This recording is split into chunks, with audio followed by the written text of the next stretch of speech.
Hello दोस्तों, welcome to the movie diaries. आज की फिल्म है द ऑक्यूपेशन। इस फिल्म को माय नेम इज़ सारा के नाम से भी जाना जाता है।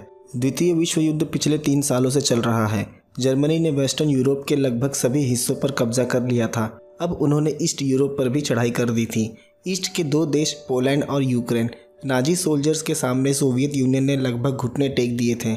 साल है 1942। जर्मनी ने पूरे पोलैंड पर कब्जा कर लिया था। वहीं यूक्रेन और पोलैंड के बॉर्डर से सटा हुआ एक विलेज था कोरेट्स, जहां पॉलिश जीव्स और क्रिश्चियंस आबादी रहा करती थी। वहां जीविश लोगों को घीटो कॉन्सेंट्रेशन कैंप में बंद कर दिया गया था, पर कुछ जीविश वहां से निकलकर भागने में कामयाब हो गए थे, जो जंगलों में छिपकर रह रहे थे। उनमें से एक जीविश भाई बहन सारा और मोइश, जो जर्मन से छिपकर भाग रहे हैं, और जर्मन भी वहां उनका पीछा कर रहे थे। वो किसी तरह कोचुक नदी को पार करते हैं, जो यूक्रेन की सीमा में दाखिल होता है। दूसरे दिन उसका भाई एक घर के पास जाता है, पर वो महिला उन्हें पनाह देने से मना करती है क्योंकि वो एक जीविश थे।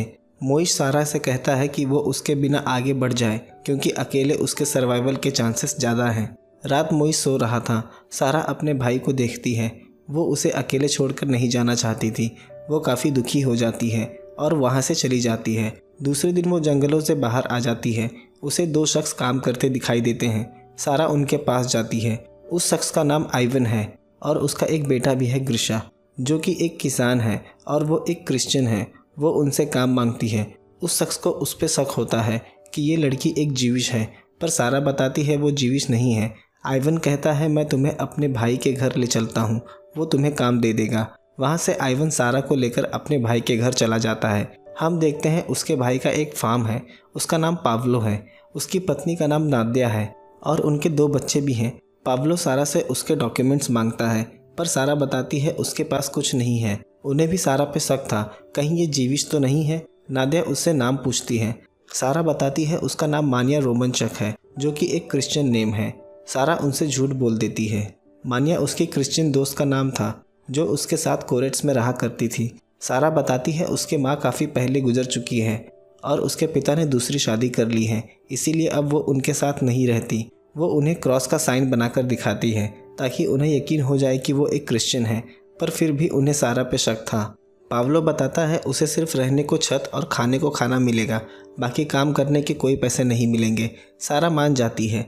शाम खाना देखते ही वो उस पर टूट पड़ती है क्योंकि उसने कई दिनों से कुछ नहीं खाया था। सब उसे देखने लगते हैं। वो बताती है उसे पोर्क बहुत पसंद है और वो बहुत भूखी भी है। रात नादिया के दोनों बेटे प्रेयर कर रहे थे। वो प्रेयर भूल जाते हैं। वो सारा को अपने पास बुलाती है और उन्हें आगे का प्रेयर बताने के लिए कहती है। अगर वो जीविश है तो उसे प्रेयर नहीं आता होगा, पर सारा को प्रेयर पता था क्योंकि वो अपनी फ्रेंड मानिया के साथ कई बार चर्च गई थी। वो इस बार भी नादिया को चकमा दे देती है। नादिया उसे रात बार्न में सोने के लिए कहती है। रात सारा अपने बचपन के दिन याद करने लगती है, जब उसका एक खुशहाल परिवार साथ था, और फिर सुबह हो जाती है। वो उन दिनों को याद कर खूब रोती है कि आज उसका कोई अपना उसके साथ नहीं है। सारा का दुख इस वक्त वो खुद महसूस कर सकती थी, पर वो किसी तरह खुद को संभालती है।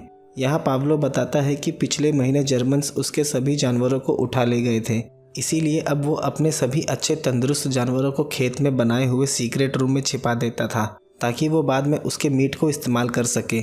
सारा उनके बच्चों के साथ काफ़ी घुल मिल गई थी, पर नादिया को ये सब अच्छा नहीं लग रहा था। वो कहती है कि सारा आज ही पाब्लो के साथ कोरेट्स जाकर अपने डॉक्यूमेंट्स ले आए।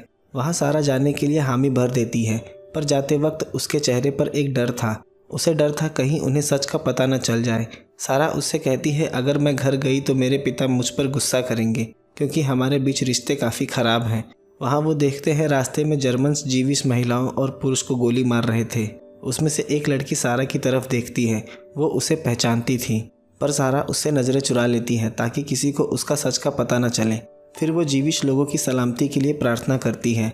इस पर पाब्लो गुस्सा हो जाता है क्योंकि उसे जीविश जरा भी पसंद नहीं है। वो अपना घोड़ा वापस घुमा लेता है। वो कहता है हम कोरेट्स फिर कभी चलेंगे, आज मुझे काफ़ी काम है। वो दोनों घर आ जाते हैं। इस पर नादिया काफ़ी गुस्सा हो जाती है। पाब्लो कहता है मैं अपना पूरा दिन कोरेट्स जाने में बर्बाद नहीं कर सकता। दूसरे दिन वो काफ़ी मीट और राशन लेकर मार्केट में चले जाते हैं, जो कि जर्मन ऑक्यूपाइड था। उन्हें हर हफ्ते उनके लिए मीट राशन ले जाना पड़ता था। इस बात से पाब्लो काफ़ी नाराज़ था क्योंकि जितनी पैदावार नहीं थी उससे ज़्यादा राशन और मीट उसे जर्मन्स को देना पड़ता था। वहाँ नादिया उसे एक महिला से मिलवाती है। उसका नाम वीरा था। वो सारा से मिलकर काफ़ी खुश होती है। नादिया कहती है उसे कात्या के बच्ची को देखने चर्च जाना है, पर पाब्लो को उस पर शक है कि वो उसके पीठ पीछे किसी और के साथ रिलेशन में है। वो सिर्फ उसे 10 मिनट देता है जाकर आने के लिए। जब 10 मिनट बाद वो वापस नहीं आती तो वो सारा को उसे ढूंढने के लिए चर्च भेज देता है। वो चर्च के भीतर जाकर एटिक का दरवाज़ा उठाती है। वहाँ नादिया एक शख्स के साथ इंटीमेट हो रही थी। वो शख्स कोई और नहीं, ग्रीशा है, आइवन का बेटा, यानी पाब्लो के ही भाई का बेटा। पाब्लो का शक सही था। नादिया वहाँ सारा को देख चौंक जाती है और उसे वहाँ से भगा देती है। थोड़ी देर बाद नादिया बाहर आती है। वो कहती है तुम काफ़ी होशियार लड़की हो। अब उसके राज का सारा को भी पता था। शायद अब वो उसके डॉक्यूमेंट्स लाने के लिए कभी उसे फोर्स नहीं करेगी। जाते वक्त वो पेड़ों पर लगे पोस्टर को देखती है। उसमें लिखा था अगर किसी ने जीविश को अपने घर में पनाह दी तो उसे जान से मार दिया जाएगा। दूसरे दिन नादिया सारा को अपने साथ चर्च ले जाती है। वहाँ प्रेयर के बाद फादर ओलेक्सा को भी सारा पर शक होता है कि वो एक जीविश है, पर वो उससे कुछ नहीं कहता। रात सारा बार्न में सोने जाती है। वहाँ वो एक लड़की को छिपी हुई देखती है। वो लड़की एक जीविश थी, पर वो लड़की अपनी पहचान छुपाती है। सारा जाकर उसके लिए कुछ खाने को ले आती है। वो लड़की दिखाती है कि उसके पास कुछ सोने के सिक्के हैं। सारा उसे किसी को ये सिक्के दिखाने से मना करती है। अगर किसी ने ये सोने के सिक्के देख लिए तो उसे जान से मार देंगे। वो उस लड़की को बताती है अगर उसे ज़िंदा रहना है तो उसे अपनी असली पहचान छिपानी होगी। सारा उसे क्रिश्चियन प्रेयर और क्रॉस साइन बनाना सिखाती है। वो लड़की वहीं फार्म में रुकना चाहती थी, पर सारा उसे वहाँ से चले जाने को कहती है क्योंकि यहाँ काफ़ी खतरा है। दूसरे दिन काम करते वक्त पाब्लो कहता है कि आज से सारा घर में सोएगी क्योंकि बाहर ठंड काफ़ी बढ़ती जा रही थी। रात सब डिनर पर बैठे होते हैं। वहाँ उसके दोनों बेटे बताते हैं सारा सोते वक्त नींद में किसी अलग भाषा में बड़बड़ाती है। नादिया शक की निगाह से उसे देखती है, पर सारा अपनी बातों से फिर उसे चकमा देती है। रात सोते वक्त वो अपने मुंह में कपड़े का टुकड़ा डाल लेती है ताकि उसकी आवाज़ बाहर न जाए। 3 महीने बीत गए हैं। दिसंबर का महीना आ गया है और साथ सर्दियाँ भी। एक रात घर के बाहर कुछ रेसिस्टेंस सोल्जर्स आ जाते हैं। ये रेसिस्टेंस फाइटर थे जो जर्मन्स के खिलाफ लड़ रहे थे और फॉरेस्ट में छिपकर रहते थे। वो फार्म पर खाने की तलाश में आए थे, पर पाब्लो बताता है हमारे पास कुछ नहीं है, सिर्फ सब्जियां हैं। उन सोल्जर्स को मीट की तलाश थी। वो पाब्लो को मारने लगते हैं और उस पर गन पॉइंट कर देता है। सारा डरकर उन्हें मीट का वो सीक्रेट रूम दिखा देती है जहाँ सभी मीट छिपा कर रखे हुए थे। उसमें एक और सोल्जर था जो सारा को ध्यान से देख रहा था। मीट लेकर वो सब वहाँ से चले जाते हैं। नादिया सारा को तमाचा जड़ देती है। उसने उन्हें वो रूम क्यों दिखाया, उनके पास वैसे ही खाने की कमी है। वो थोड़ी मारपीट करने के बाद चले जाते हैं। रात उसके घर उसका भाई आइवन आता है। उसके हाथ में कुछ सोने के सिक्के थे। पाब्लो के पूछने पर वो बताता है ये सिक्के उसे एक जीविश लड़की से मिले हैं और उसने उसका रेप करके उसे मार दिया। ये सब वो उसके बच्चों के सामने कह रहा था। पाब्लो अपने बच्चों को वहाँ से भगा देता है और इस बात के लिए आइवन को काफ़ी कुछ सुनाता है। सारा भी वहीं खड़ी आइवन की बातें सुन रही थी। उसे पता चल जाता है ये वही जीविश लड़की थी जो उस रात उसे बार्न में मिली थी। पाब्लो उसकी बातें सुनकर गुस्सा हो जाता है और उसे धक्के देकर घर से निकाल देता है। रात सारा उस जीविश लड़की के बारे में सोचकर काफ़ी रोती है।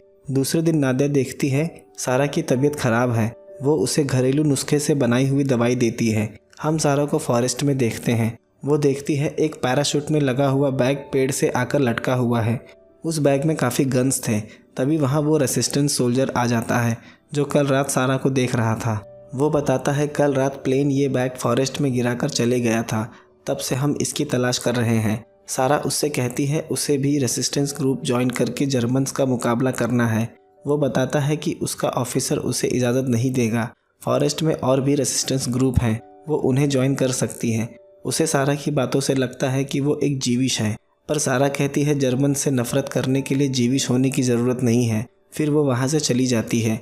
हम देखते हैं आज है साल 1943। आज आइवन के घर नए साल की एक छोटी सी पार्टी रखी हुई थी। वहाँ पाब्लो अपने परिवार के साथ सारा को भी ले आया था, पर वो यहाँ आना नहीं चाहता था क्योंकि आइवन से उसकी बहस हो गई थी और उसे ग्रीशा और अपनी पत्नी के रिलेशन के बारे में भी पता है। पर नादिया बहुत खुश थी क्योंकि ग्रीशा वहीं था। पाब्लो को ग्रीशा पर काफ़ी गुस्सा आ रहा था, इसीलिए उसने काफ़ी शराब पी रखी थी। वो सारा को लेकर बाहर आ जाता है। वहाँ वो नादिया और ग्रीशा के रिलेशन के बारे में पूछता है, पर सारा बताती है उसने कुछ नहीं देखा है। पाब्लो को पता था वो झूठ बोल रही है। वो गुस्से में वहाँ से उठकर चला जाता है। दूसरे दिन वो नादिया से बताती है कि पाब्लो उनके रिलेशन के बारे में पूछ रहा था, पर मैंने कुछ नहीं बताया। यहाँ सारा ने नादिया का और भरोसा जीत लिया था। हम देखते हैं गर्मियाँ आ गई हैं, महीना अप्रैल का है। पाब्लो बाजार से अपने परिवार को लेकर घर लौट रहा था। रास्ते में उन्हें एक क्रिश्चियन परिवार की लटकी हुई लाश दिखाई देती है। उन्होंने एक जीवित लड़की को घर में पनाह दी थी, तो जर्मन्स ने उन्हें मार के लटका दिया था। ये देख नादिया और सारा काफ़ी डर जाती है। ये देख नादिया को काफ़ी तेज़ बुखार हो गया था। घर पर वो उससे उन्हीं लोगों की बात कर रही थी, क्योंकि उसे अब अपने परिवार की चिंता होने लगी थी। उसे भी पता है कि सारा एक जीविश है, पर सारा फिर इनकार करती है कि वो जीविश नहीं है। पर नादिया जानती थी। सारा कहती है वो कल सुबह ये फार्म छोड़कर चली जाएगी। नादिया उसकी तरफ देख मुस्कुराती है। वो कहती है कि उसे कहीं जाने की ज़रूरत नहीं है, क्योंकि उसके जाने से बच्चे काफ़ी दुखी हो जाएंगे। नादिया उसे अपनी कहानी बताती है कि वो एक गरीब घर से थी। उनके घर खाने तक को अनाज नहीं था, तो उसकी माँ ने उसकी शादी पाब्लो से तय कर दी थी, क्योंकि उसका काफ़ी बड़ा फार्म था। उस वक्त नादिया सिर्फ 15 साल की थी और पाब्लो उससे उम्र में काफ़ी बड़ा था। जैसा कि हम देख सकते हैं, वो दोनों के बीच एज गैप काफ़ी ज़्यादा है, इसीलिए वो अपनी इस शादीशुदा ज़िंदगी से खुश नहीं है। ये बताते वक्त नादिया काफ़ी भावुक हो जाती है। दूसरे दिन वो सभी चर्च जाते हैं। यहाँ फादर बताता है कि वो जानता है कि सारा एक जीविश है और उसकी एक गलती नादिया के पूरे परिवार को मौत के मुंह में डाल सकती है। ये सुन वो रोने लगती है। सारा बताती है कि वो रेसिस्टेंस ज्वाइन करना चाहती है। फादर बताता है कि वो वहाँ ज़्यादा दिनों तक सर्वाइव नहीं कर पाएगी, पर फादर ओलेक्सा इसका जिक्र किसी से नहीं करता। दूसरे दिन अचानक से फार्म पर जर्मन आ जाते हैं और सभी जानवरों को ले जाने लगते हैं। पाब्लो उनसे गुजारिश करता है, पर वो नहीं सुनता। बस वो उसके लिए फार्म में एक गाय छोड़ देता है। अब उनके पास खाने को कुछ नहीं था। अब उनके पास अनाज उगाने के सिवाय कोई रास्ता नहीं था। उसी गाय के पीछे वो हल बांध देता है, पर वो गाय हल को खींच नहीं पा रही थी। नादिया कहती है वो अपने भाई आइवन के घर जाकर घोड़ों को लेकर आ सकता है, जिससे उसे खेत जोतने में आसानी होगी। पर पाब्लो मना कर देता है कि वो अपने भाई से मदद लेने किसी कीमत पर नहीं जाएगा। वो गाय को खींच करके कुछ देर ज़बरदस्ती हल चलवाते हैं, जिससे थोड़ी देर में उस गाय की मौत हो जाती है। पाब्लो भी अपनी ज़िद पे आ गया था। वो हल को खुद खींचने लगता है। थोड़ी देर में वो भी थक के गिर जाता है। शाम हो जाती है। नादिया अपने बच्चों को लेकर घर में चली जाती है। अब इस काम में सारा उसकी मदद कर रही थी। रात काफ़ी तेज़ बारिश होने लगती है। दोनों भागकर बार्न में चले जाते हैं। सुबह होते ही वो फिर से काम पर लग जाते हैं। अब पाब्लो में इतनी शक्ति नहीं बची थी कि वो उस हल को खींच सके। वहाँ वो ग्रीशा और नादिया के रिलेशन का जिक्र करता है, वो भी एक ताने भरे अंदाज में, जिसे सुन नादिया गुस्सा हो जाती है और उसे मारने लगती है। दोनों एक दूसरे को मारने लगते हैं। वहाँ से हम देखते हैं 4 महीने बीत चुके हैं। फसल पक चुकी है और फसल की कटाई के लिए आइवन और उसका बेटा ग्रीशा आए हैं। वो खेतों में काम करने के लिए अपने साथ और लोगों को ले आया था। वहाँ पाब्लो ग्रीशा को काफ़ी गुस्से में देख रहा था। आइवन आराम करने के लिए वहीं सो जाता है। जब वो उठता है तो देखता है उसके गर्दन पर किसी ने सिक्का लगा के रखा है। वो गुस्से में आ जाता है। वो इस बारे में नादिया और पाब्लो से पूछता है, पर पाब्लो कहता है वो ऐसा क्यों करेगा। आइवन को सारा पर शक होता है, तो वो उसकी गर्दन पर सिक्का लगा देता है, पर पाब्लो आकर उसे हटा देता है। यहाँ दोनों में फिर से बहस हो जाती है। रात पाब्लो सारा के कमरे में आता है। वो दिखाता है दूर जंगलों में रेसिस्टेंस फोर्स और जर्मन में युद्ध जारी था। वहाँ होने वाली गोलीबारी का प्रकाश साफ दिखाई दे रहा था। सुबह कुछ जर्मन सोल्जर्स फार्म पर आ जाते हैं और सबको बाहर निकालने लगते हैं। वो सभी को गाड़ी में बिठाकर अपने साथ लेकर चले जाते हैं। हम देखते हैं सभी यूक्रेनियन को जर्मन्स ने एक जगह इकट्ठा किया था। नादिया काफ़ी डरी हुई थी। वहाँ सबको इकट्ठा किया जाता है। फिर वहाँ एक जर्मन ऑफिसर बताता है कल रात उनके आर्मी बेस पर अटैक हुआ था और उनके 2 सोल्जर्स मारे गए, और हिटलर का आदेश है कि अगर एक जर्मन सोल्जर किसी रेसिस्टेंस हमले में मारा जाए तो वहाँ के 10 नागरिकों को जान से मार दिया जाए। ये सुन सब काफ़ी डरने लगते हैं। वो 20 लोगों को उस भीड़ से निकाल के सामने खड़ा कर देते हैं। उसमें एक लड़का भी था जिसकी उम्र अभी बहुत कम है। फादर ओलेक्सा उसकी जगह ले लेते हैं और उस बच्चे को छोड़ दिया जाता है। फादर ओलेक्सा सारा को देख मुस्कुराता है। उसके बाद सबको जर्मन शूट कर देते हैं। ये देख सारा रोने लगती है। वो लड़का ओलेक्सा की लाश देख भावुक हो जाता है। वहाँ से 10 महीने का वक्त बीत गया है। साल है जून 1944। रात पाब्लो सारा से बताता है अमेरिकन और ब्रिटिश आर्मी फ्रांस आ गई है और अब रशियन आर्मी जर्मन्स को मात देकर आगे बढ़ रही है और जल्द ही जंग खत्म हो जाएगी। ये सुन सारा खुश हो जाती है। रात वो बाहर देखती है 100 से ज़्यादा जर्मन सोल्जर्स वहाँ से गुजर रहे हैं। उन्हें देख वो छिप जाती है। तभी वहाँ रशियन प्लेन्स आकर उन पर अटैक कर देते हैं। ये देख सारा भीतर भाग जाती है। पाब्लो अपने परिवार को लेकर बेसमेंट में छिप जाता है, पर बाहर हो रही बमबारी का असर वहाँ भी दिख रहा था। नादिया रोने लगती है। सारा हिब्रू भाषा में प्रार्थना करना शुरू कर देती है, जो कि एक जीविश भाषा है। नादिया उसे देखने लगती है। वहाँ उसे पता चल जाता है सारा एक जीविश है। सुबह वो बेसमेंट से बाहर आते हैं। उनके घर का आधा हिस्सा बमबारी की वजह से बर्बाद हो गया था। रशियन प्लेन्स अभी भी हवा में थे। यहाँ सारा उन्हें अपना असली नाम बताती है, क्योंकि अब तक वो उसे मानिया के नाम से ही जानते थे। सारा बताती है अब उसे कोरेट्स अपने घर जाना होगा, पर नादिया उसे जाने नहीं देना चाहती थी, क्योंकि सारा कोरेट्स में अकेली थी और वहाँ उसका कोई नहीं है। नादिया बताती है रशियंस जर्मन से भी ज़्यादा जानवर है, तुम वहाँ सेफ नहीं रहोगी। नादिया उसके लिए दुखी हो जाती है। सारा उन्हें अलविदा कहकर वहाँ से निकल जाती है। नादिया के लिए वो काफ़ी भावुक पल था, क्योंकि सारा ने उसके परिवार के साथ 3 सालों का वक्त बिताया था और वो भी उसे अपने परिवार का हिस्सा मानने लगे थे। सारा वहाँ से एक सड़क पर आ जाती है जो कोरेट्स की तरफ जाती थी। वहाँ से एक जीप गुजर रही थी। वो उसमें सवार हो जाती है। वो इस उम्मीद में कोरेट्स जा रही थी शायद उसका भाई अभी भी ज़िंदा हो, और फिल्म इसी दृश्य के साथ ख़त्म हो जाती है। दोस्तों, ये फिल्म सारा गोरनलिक के जीवन में घटित एक सच्ची कहानी पर आधारित है, जो 3 सालों तक जर्मन से छिपकर यूक्रेन में सरवाइव करती रही और उम्मीद नहीं हारी। जब जंग खत्म होने के बाद सारा कोरेट्स पहुंचती है तो उसे वहां पता चलता है कि उसके भाई को जर्मन्स ने पकड़ लिया था और उसे मार दिया गया था। सारा ने शहर के ही एक जीवी शख्स से शादी कर ली थी और उसके बाद वो 1949 में अमेरिका शिफ्ट हो गए थे। वहाँ उसने 3 बेटों को जन्म दिया और उसके बाद वो ग्रैंड पेरेंट्स भी बनी। सारा का जन्म 1930 में हुआ था और मृत्यु 2018 में। द्वितीय विश्व युद्ध के दौरान सारा की उम्र लगभग 13 साल की थी।